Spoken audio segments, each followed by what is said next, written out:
then it's just wrong. But then at the same time, I just know all these different. Oh, good, good. I just wanted to see what's going on with my case. I haven't heard anything back, and Did you get your number? Because I just looked and I couldn't find it. So it's probably because your name is kind of did I get my number? your HPD report number. No. So when did I talk to you last? Geez, I don't know. I guess it was a couple weeks after the incident or something like that, maybe. Well, I thought it was Bryson and Jack over at A American Storage, but you're saying that wasn't the right names on the police report. That they had put that wasn't their right names or something. You told me.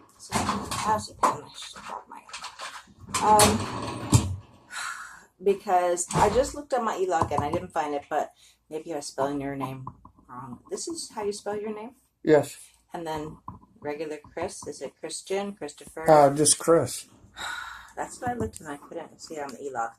Typically, we assign to an advocate.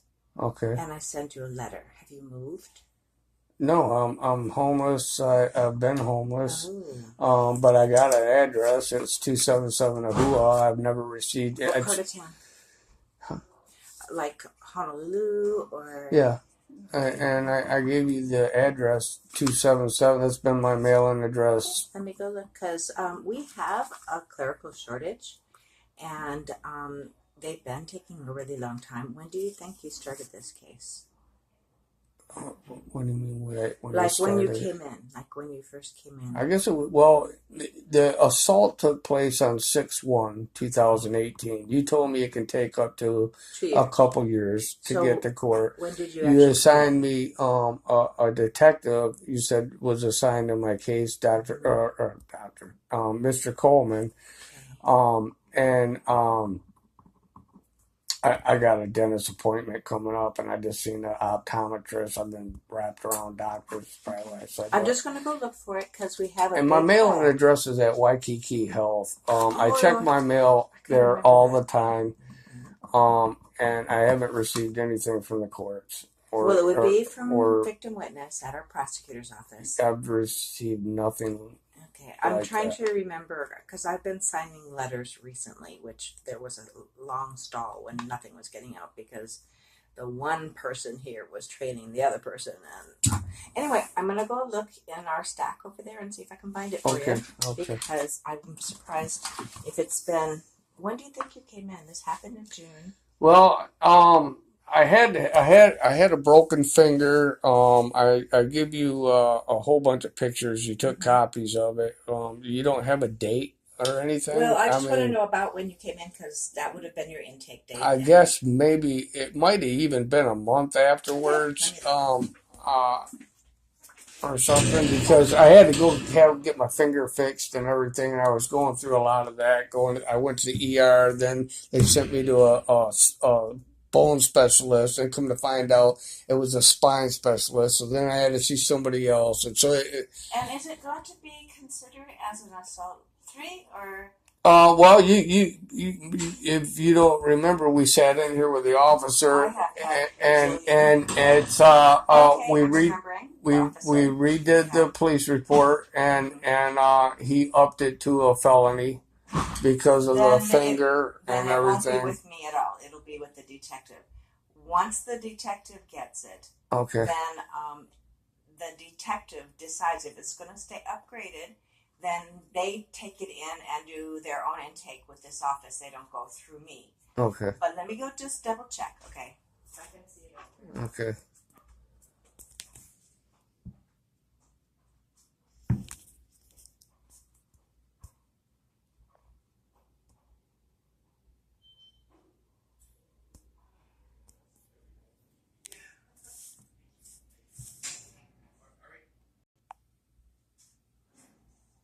So I'm pausing. She's going to look here.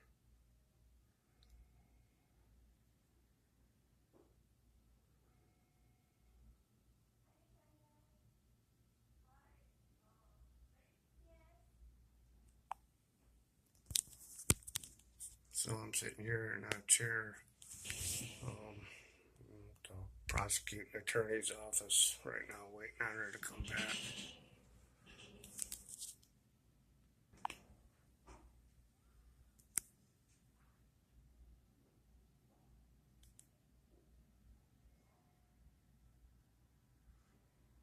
Still waiting.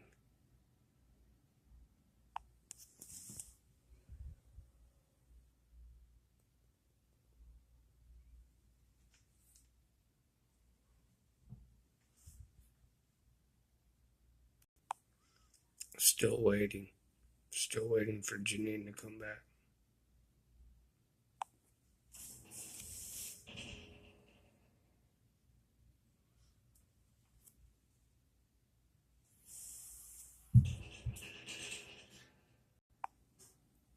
So now I'm starting to be microwaved in the back of my head.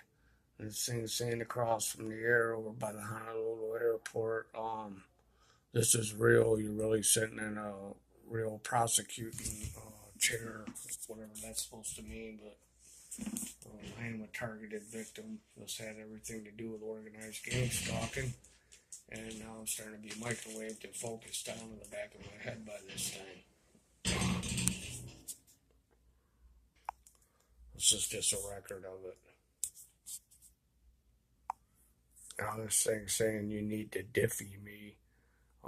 Obviously to somebody. But it did this right on the counter. And then it said, oh, he countered me. It was 6 minutes and 33 seconds on the counter.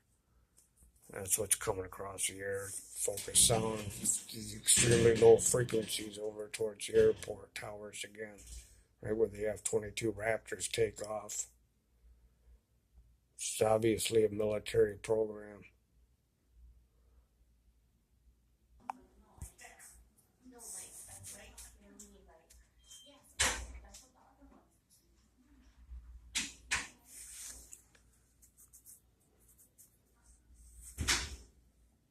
Still waiting on Janine.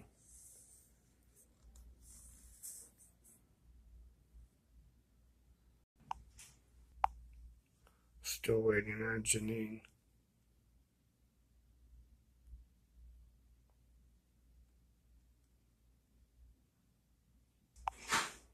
Still waiting on Janine.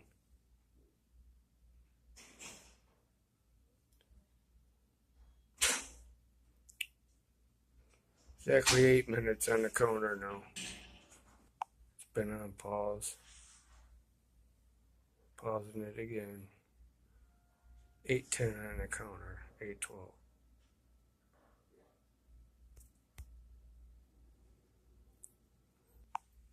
8:18 on the counter. 8:20. Meanwhile, That's okay. your number, and I tried to call your detective, and the number that we had last time, Yeah. it was a whole different name.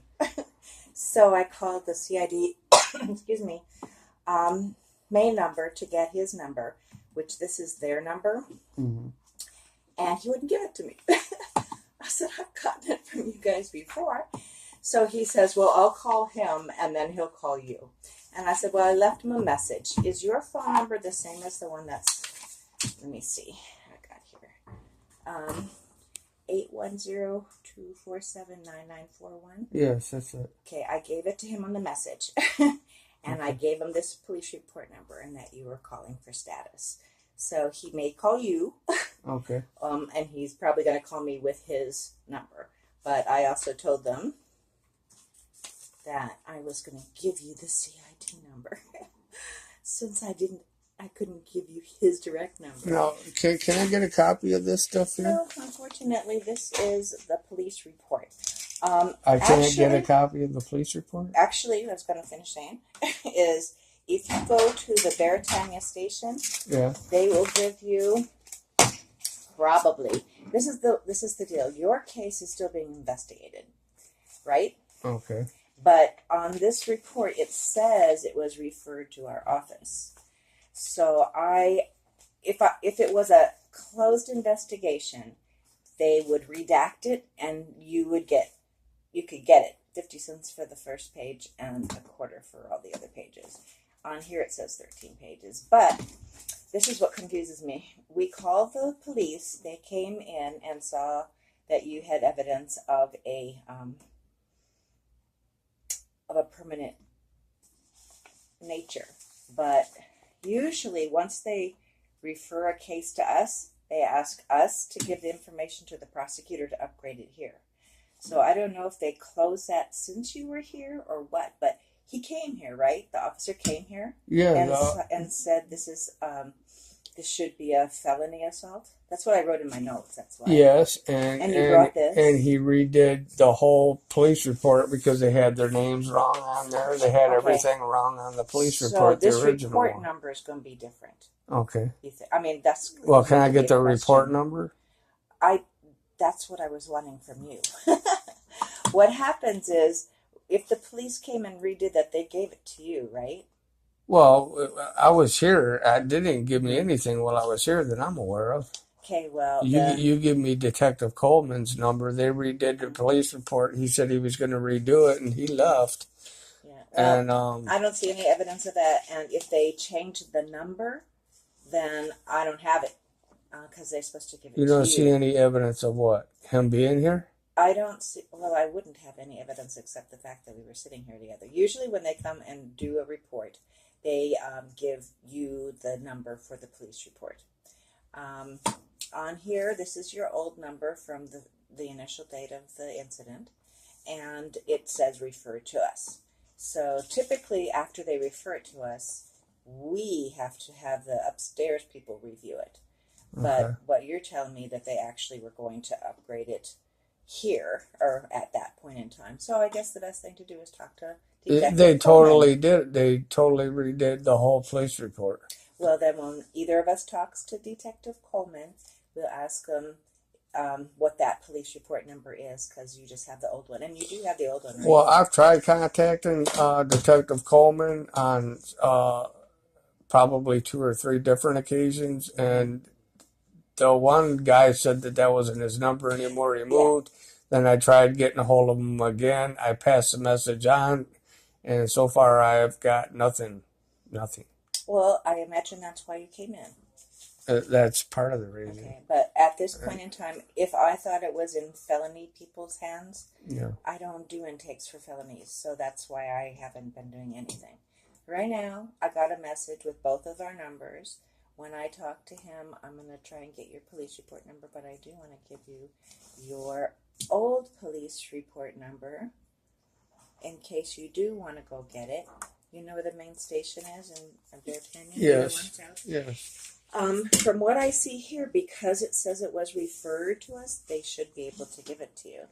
But they're going to charge you 50 cents plus $12 or 12 pages, so... Right. I can't do math very well, or I do it for you.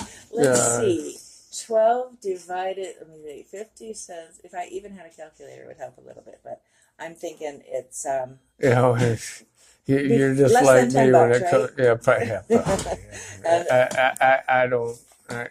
I'm like that with measuring. I mean, I could do the half and the 3/4, but all the little lines in between, man, I'm like, I have one in my office. So this is the statement that I did This is the then. statement that you did, but this is just, I think, one page. Okay. I didn't print everything out because I probably already did it once before, and it's already in our computer system. So, because we do color pictures if they give us color pictures too. Yeah, that's all the pictures that I give you right there. Anyway, I'm trying to recreate. So I can't get none of that then. That I had already give you what you got. Well, you can have this. Okay. This is what I put in our computer so far because I did make note of it, and it says came as walk-in on case informed of DVD that shows injuries from the physician. Also dropped off a form from Dr. Robert Atkinson, gave him contact information for Coleman, and the one I gave you was that number that is somebody else's number, because when I called it, it had somebody else's name. And so that's when I called CID back, and I said, can I just get his phone number, because this last one that we got is wrong. And he said, no. And I said, I've got numbers numbers from you guys before. Right. And he's like, well, I'll call him on his cell phone and then have him call you.